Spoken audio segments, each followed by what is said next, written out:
అసుర 13వ భాగము. ఆమె ఉసురు నా బిడ్డకి తగలకూడదు అన్నారు. అఖిల తల్లిదండ్రులు రాఘవతో టెస్ట్లకు అమ్మాయి సిద్ధం అంటుంది. అప్పటి వరకు అమ్మాయికి ఏదైనా జరిగితే నీదే బాధ్యత రాఘవ అని గట్టిగా చెప్పారు. అలా రాఘవ లీలకు అన్ని టెస్టులు చేపించారు. అమ్మాయి ఎటువంటి కళంకం లేనిది అని తేలింది. అఖిల తల్లిదండ్రులు ధృవతో లీలని పెళ్లి చేసుకుంటే కమిటీ సభ్యుల్లో ఒకడిగా ఉంటావు, లేదంటే ఆ సభ్యత్వం కూడా నీకు ఉండదు, ఇక బయటికి వెళ్ళవచ్చు అని కరాఖండిగా చెప్పారు.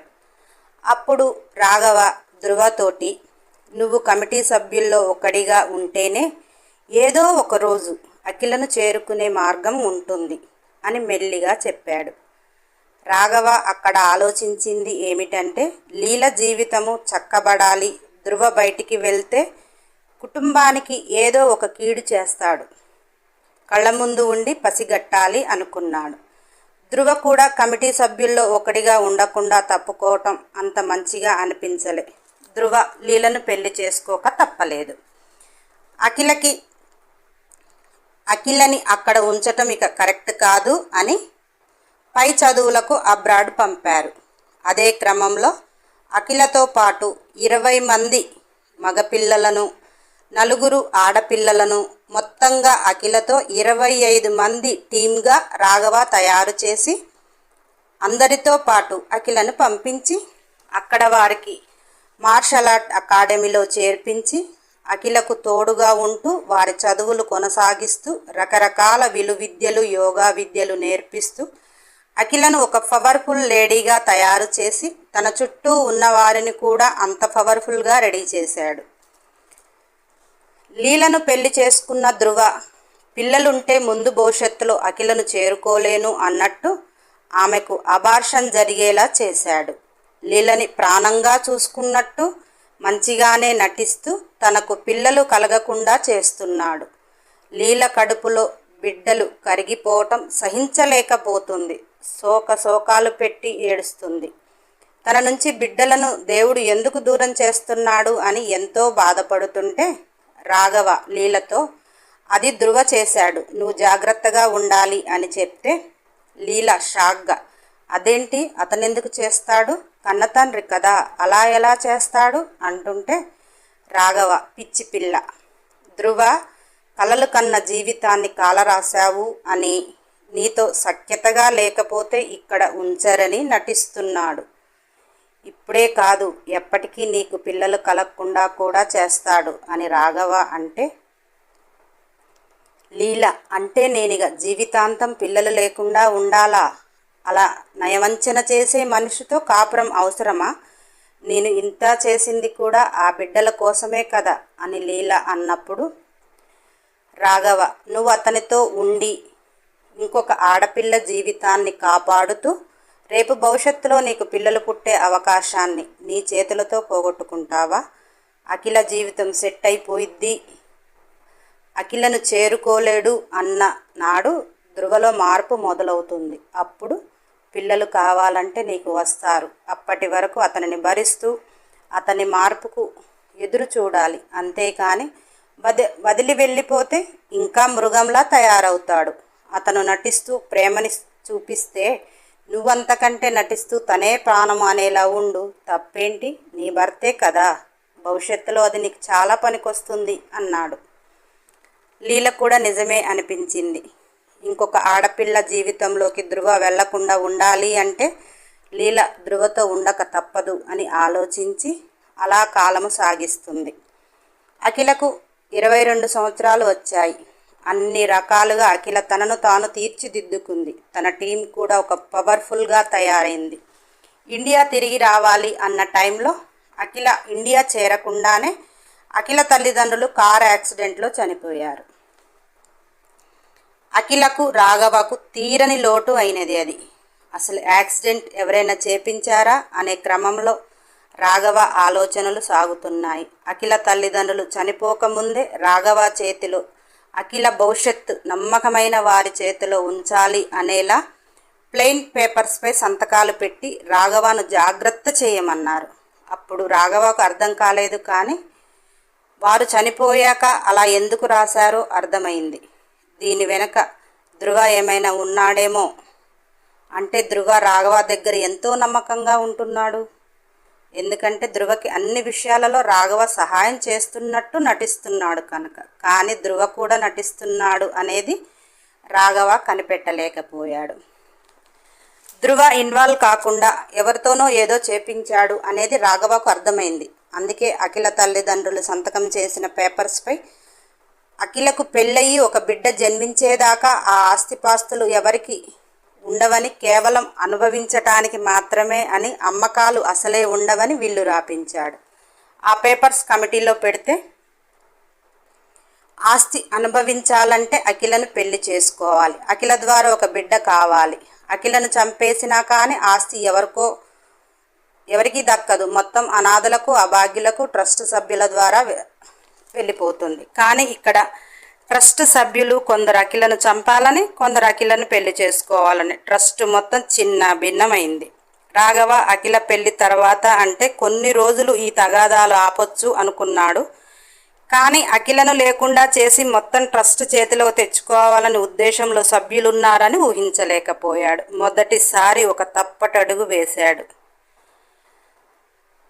అఖిల తల్లిదండ్రుల యాక్సిడెంట్కి కారణం కాళీ అని, ధృవ వెనక నుంచి చేపించాడు అని ఒకటి తెలిసింది. అప్పుడు రాఘవ డబ్బుకి మనుషుల ప్రాణాలు తీసేవారున్నారా అని కోపంతో కాళీని తన పవర్ ఉపయోగించి స్టేషన్కి రప్పించాడు. డీజీపీ కాళీని పిలిచి మాట్లాడుతుంటే అది మొత్తం సీసీలో రాఘవ చూస్తున్నాడు. మొదటిసారి కాళీని చూడటం. ఎక్కడా కూడా డీజీపీ అడిగే ప్రశ్నలకు భయం కానీ, తాను చేశానని కానీ ఒప్పుకోవటం లేదు. అంత ధైర్యంగా ఉన్న కాళీని చూస్తుంటే రాఘవకి అంతకంతకి కోపం వచ్చి, అసలు కాళీతో డీల్ మాట్లాడిన అతనితోటే తను స్వచ్ఛందంగా లొంగిపోతున్నాను అని, అతనే చేపించాను అనే పక్కాగా చెప్పించటం వల్ల కాళీకి ఒక్కసారిగా మైండ్ పని చేయలేదు. వాడే చంపమని చెప్పి వాడే లొంగిపోవటం. ఇక అక్కడ కాళీ తప్పుకోలేకపోయాడు. రాఘవ కాళీని తనంతట తాను ఒప్పుకునేదాకా మీ స్టైల్లో వాడికి చుక్కలు చూపించమని చెప్పాడు. కాళీని స్టేషన్లో పిచ్చి కొట్టుడు కొట్టారు. కాళీ ఎంజాయ్ చేస్తున్నాడు. కానీ నేను అసలు చెయ్యలేదు అనే చెప్తున్నాడు.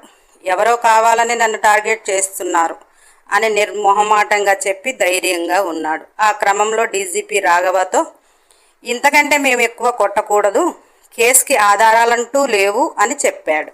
రాఘవ, వాడికి మత్తిచ్చి ఆ బాడీని నాకు పంపించు, వాడు ఏం చేయాలో అదే చేస్తా అన్నాడు.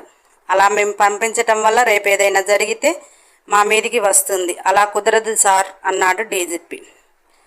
రాఘవ, వాడిని నేనేమీ చంపను, వాడంతా చేసినా కానీ మొండిగా తప్పు నొప్పుకోవటం లేదు, వాడి కళ్ళల్లో ధైర్యం నాకు నచ్చలేదు, భయపెడతా అంతే అన్నాడు.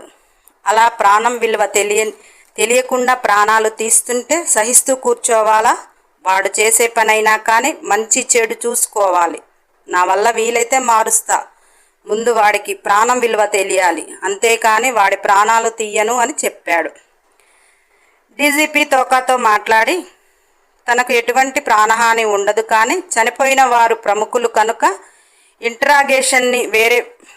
ఇంట్రాగేషన్ కోసం వేరే పంపిస్తున్నాము అని తోకాతో సైన్ తీసుకొని మరి కాళీకి మత్తిచ్చి కాళీని రాఘవ దగ్గరికి పంపించారు. రాఘవ కాళీ దగ్గరికి వచ్చేటప్పటికి కాళీ దగ్గర ఒక డాక్టర్ ట్రీట్మెంట్ చేస్తున్నాడు. పోలీసులు ఇష్టానికి కొట్టడం వల్ల కాళీ దేహానికి గాయాలైనాయి. వాటిని ట్రీట్మెంట్ చేసే బాధ్యత ఉంది కనుక రాఘవ ముందుగానే డాక్టర్ని పంపించాడు.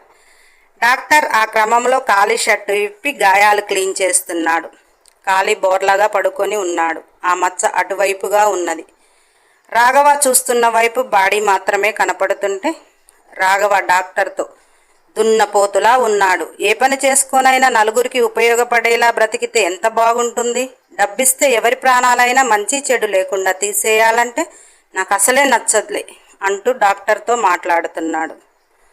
మనం ఇచ్చిన మత్తు ఎంతసేపు ఉంటుంది అన్నాడు. డాక్టర్, మనం ఇచ్చిన మత్తు వేరే వాళ్ళకైతే 12 గంటలు ఉంటుంది, నాకు తెలిసి వీడికి 2 గంటలు మేలుక వచ్చేస్తుంది, అంటే 1 గంట అయిపోయింది, ఇంకొక గంటలో వీడు లేస్తే బీభత్సం సృష్టిస్తాడు డాక్టర్ అంటున్నాడు. రాఘవ, వీడు బీభత్సం సృష్టిస్తే చూస్తూ ఊరుకుంటానా? గన్ పెట్టి కాల్చి పారేస్తా ఎదవని అన్నాడు. డాక్టర్, మీరు గన్ను పెట్టే వరకే మిమ్మల్ని చేరుకుని అదే గన్నుతో మన బాడీలో తూట్లు తూట్లుగా చేస్తాడు. అంత సమర్థుడు వీడు. నేను వీడిని చాలాసార్లు చూశాను. మీరు అనవసరంగా రిస్క్ చేసి వీడిని ఇక్కడికి తీసుకుని వచ్చారు. అసలు మీ ఉద్దేశం నాకు అర్థం కావటం లేదు అని డాక్టర్ అన్నాడు. రాఘవ, అసలు వీడు ఇలా తయారు కావటానికి వీడి కుటుంబ వివరాలు అని పక్కన ఇంకొక అతన్ని అడిగాడు. అతని కుటుంబం అంటూ ఏమీ లేదు. ఒక తోక అనే మనిషి వీడికి తోడుగా ఉంటాడు. ఇద్దరే ఏ పని చేసినా మూడో కంటికి తెలియనియరు అని చెప్పాడు. రాఘవ, ఇటువంటి సమర్థులు తెలివి కల్లవాళ్ళు మంచి చేయటానికి ఉంటే బాగుండు. ఇటువంటి వారు చెడు వైపు ప్రయాణిస్తే వీడు చేసే పనుల వల్ల మంచివారు బలైపోవటం కరెక్ట్ కాదు. అసలు వీడిని ఏం చేయాలా అర్థం కావటం లేదు. కుటుంబం అన్నా ఉంటే సెంటిమెంట్తో అయినా లొంగదిద్దును. ఇప్పుడు వీడిని ఎలా డీల్ చేయాలో అని అసహనంగా ఆలోచిస్తుంటే కాళీని డాక్టర్ వెళ్ళకిల్లా తిప్పాడు. కాళీని వెళ్ళకిల్లా తిప్పటానికి కూడా 3 మనుషుల సహాయం కావాల్సి వచ్చింది. కాలి వెళ్ళకిల్లా తిరగటం, ఆ మచ్చ రాఘవాకి కనపడటం. ఒక్కసారిగా రాఘవాకి ముచ్చెమటలు పట్టేశాయి. రాఘవ కాలం స్తంభించిపోయినది అనిపించేలా స్టన్నుగా నిలబడ్డాడు. రాఘవ హార్ట్లో ఏదో పెయిన్, బాడీలో షేక్, మైండ్ స్తంబుగా అయిపోయింది. మనసు అల్లకల్లోలంగా మారిపోతుంది. ఒక్కసారిగా రాఘవ కుప్ప కూలిపోయాడు. డాక్టర్ పరుగున రాఘవ దగ్గరికి వచ్చి, అదేంటి కాలినేదో చేస్తానని ఏమి చేయకుండానే ఇతను పడిపోయాడు అనుకుని రాఘవ బాగా స్ట్రెస్కి గురయ్యాడనేసి తనొక ఇంజెక్షన్ వేశాడు. రాఘవ 10 నిమిషాల తర్వాత మేల్కొని తనకు తాను ఆధీనంలోకి వచ్చాడు. వెంటనే డాక్టర్ని మాత్రమే పిలిచి, వాడికి కొన్ని టెస్టులు చేపించు. వాడు మేలుకునేలోగా ఎంత త్వరగా వీలైతే అంత త్వరగా నాకు రిపోర్ట్స్ నా చేతికి రావాలి.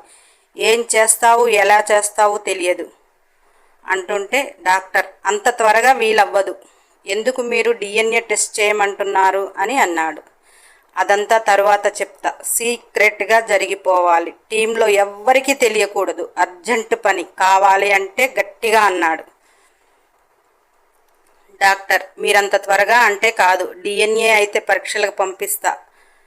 కాళీకి మేలుకో వస్తే మీరే చూసుకోవాలి అని చెప్పేసి టెస్టులకు పంపించాడు. అవి రాకుండానే కాళీకి మేలుకో వచ్చింది. కాళీ మేలుకునేలోగా ఎదురుగా తోకాని ఉండేలా రాఘవ ఏర్పాటు చేశాడు. కానీ రాఘవ కాళీకి మాత్రం ఎదురుపడలేదు. కాళీ మేలుకుని తోకాన్ని చూసి, ఎక్కడున్నాను రా నేను? దొంగ నా కొడుకు, డీల్స్ అన్ని నాకే అప్పచెప్తావు. ఆ ఎదవ నా కొడుకు, వాడే చేపించి వాడే వచ్చి లొంగిపోవటం ఏంది?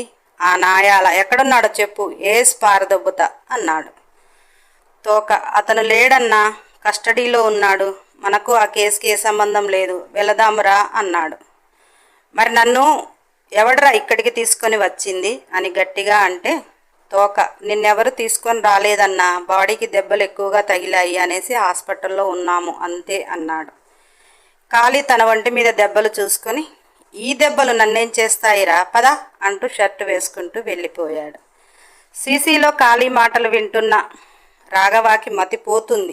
వీడిలా తయారయ్యాడు, అసలు ఎవరి సపోర్టు లేకుండా అని ఎన్నో ఆలోచనలతో సతమతమవుతున్నాడు. అలా రిపోర్ట్స్ రాఘవ చేతికి అందాయి. తను అనుకున్నది కన్ఫర్మ్ అయింది. వాడు నా కొడుకు, అంతటి బలశాలి, అంతటి తెలివితో ఉన్నవాడు.